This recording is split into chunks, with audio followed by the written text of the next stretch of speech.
అమ్మాయిలు ఫిర్యాదు చేస్తే గుడ్డిగా అబ్బాయిలను దోషులను చేసే పోలీసుల తీరు నిర్దోషులైన అబ్బాయిల పట్ల శాపంగా మారిందని last student Kevin Somajiguda press క్లబ్లో వాపోయారు. ఇక తాను షీ టీమ్స్ చిక్కడపల్లి పోలీసుల బాధితుడినని చెబుతూ అబ్బాయిల విషయంలో పోలీసుల తీరు సరిగ్గా లేదని ఆరోపించారు. చలనచిత్ర రంగంలో ప్రొడ్యూసర్గా ఎదుగుదామని తన సర్వస్వం దాంట్లో పెట్టుబడి పెట్టి మోసపోయానని అన్నాడు.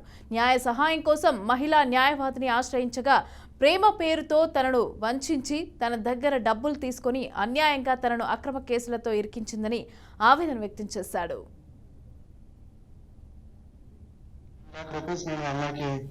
అక్కడ హోటల్ ఎక్స్పెన్సెస్ కి ట్రావెల్ ఎక్స్పెన్సెస్ కి నేను స్పెండ్ చేయడం జరిగింది. అయితే ఇదేదైతే మూవీ కేసు ఉందో ఆ మూవీ కేసుకి సంబంధించి తనకు 2 lakhs ఫీజు అడిగింది, లీగల్ ఫీజు. ఆ లీగల్ ఫీజు కి తరపున ఆమెకి నేను ఆ 1 lakh స్పెండ్ చేయడం జరిగింది.